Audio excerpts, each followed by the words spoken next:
Welcome to episode 1 of season 2 of For the Purpose Of, the podcast about trends, big ideas, and exciting news in the world of education technology. Today, it's Ron Houtman with Keith Tramper and Sarah Wood. All right, in season 2, we've got some exciting updates. We always strive to make this podcast more meaningful and accessible to you.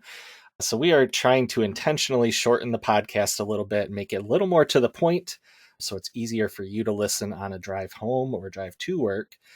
So we got rid of a few segments. We've adjusted a little bit of the way we go about it. And, we're excited to see what you think about it. So please give some feedback if you have suggestions.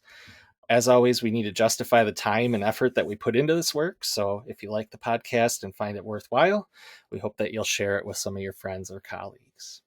Now with less rambling from Ron. I think that's what we're calling it, right?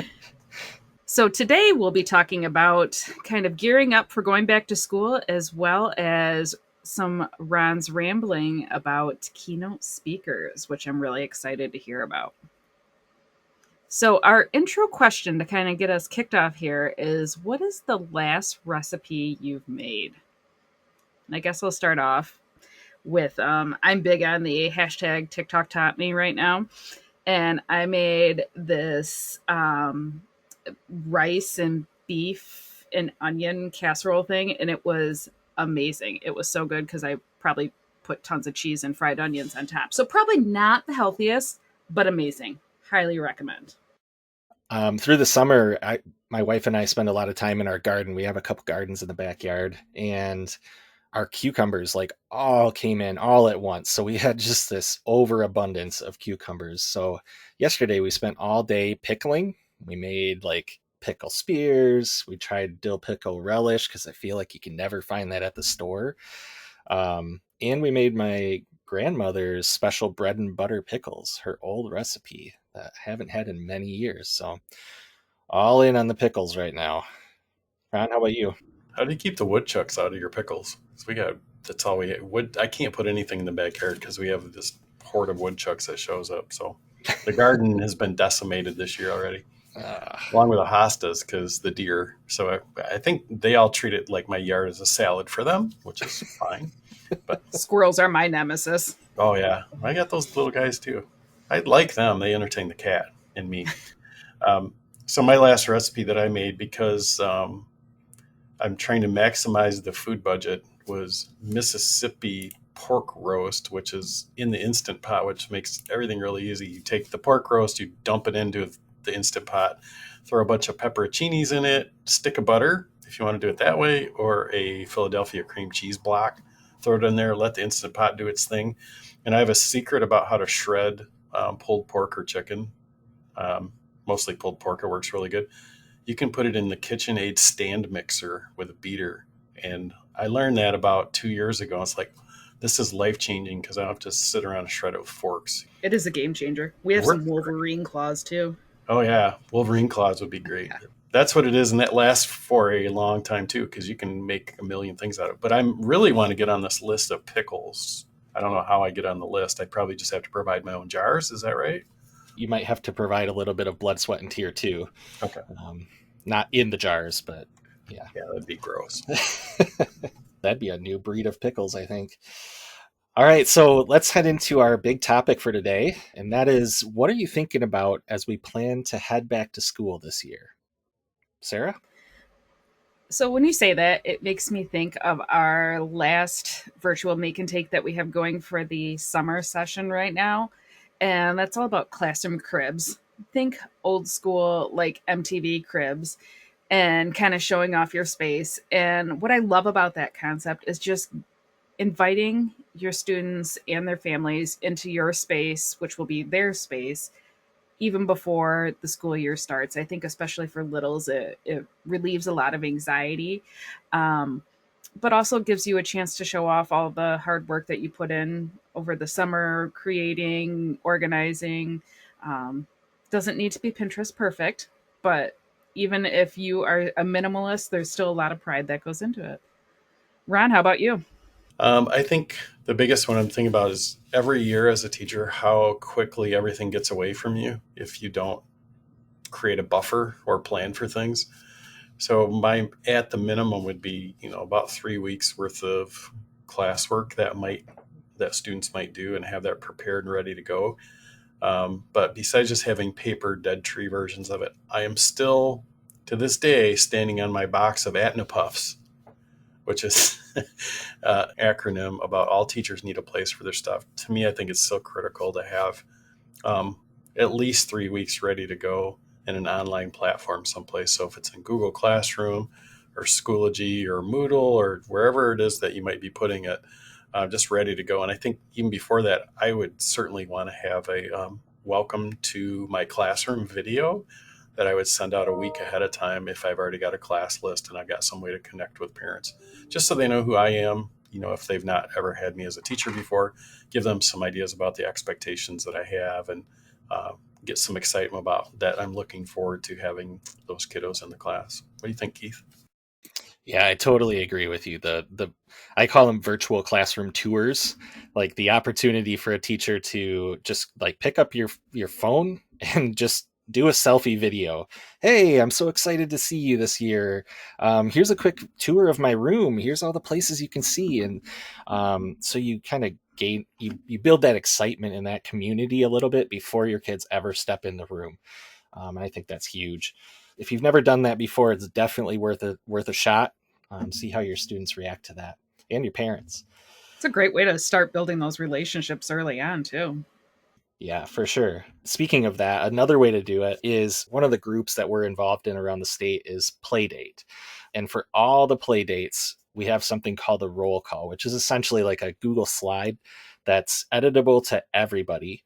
And we invite all the participants for that conference or that play date to come in and just drop some thoughts like, here's who I am and where I work and what I do and what I'm into. So that before the event ever even happens, you have a sense of who's there, what they're into, maybe some of the conversations you could have before you ever go in person or virtually to that place. So I'm thinking to myself, like, man, as a teacher, that'd be so cool to like send this out to your students and their parents, possibly, to just fill out like a little slide. And you got a little snapshot of everybody in your class that's coming in. So I will link to that in the show notes here. So you've got a template there you can use. And just to build off of Sarah's Matakiki, as we call it, the Make and Takes, Gold EDU, which is a group that I think some of us follow, they have a whole back to school Make and Take, which is a huge slide deck from teachers all over the world of the different things that they do for going back to school. So a great place to get ideas from, or as we call, harvest ideas that are there. We'll be right back after this quick break. Calling all K-12 leaders in EdTech. The Kent EdTech Specialist Network returns on September 21st. Join us to collaborate, innovate, and grow as we dive into major topics in EdTech. We'll provide the lunch, and you can earn up to 20 sketch credits, all for free. Register now at bit.ly/IamEdTech. So Ron, as I alluded to in our little intro here, we're going to be talking about keynote speakers. And I would love to know your thoughts on this, because I'm pretty sure you have thoughts on keynote speakers as we go into this whole back to school season here. Yeah, so over the many years, apparently keynote speakers are a thing that people bring into schools to attempt to make your teachers feel really good about themselves. But here's the thing. This is probably talking to anybody that's ever tried to set up a keynote speaker or brought somebody in. So you always have to think about, what the purpose of a keynote speaker might be. And let's just talk about doing this at a school or district level.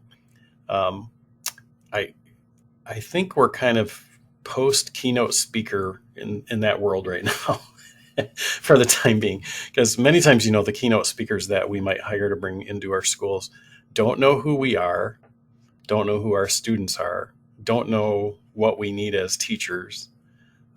Teachers are many times listening to this person give really cool aspirational sort of things, but it really just doesn't go anywhere. So my wondering always about keynote speakers is, what's the purpose of that if you're somebody that is hiring one?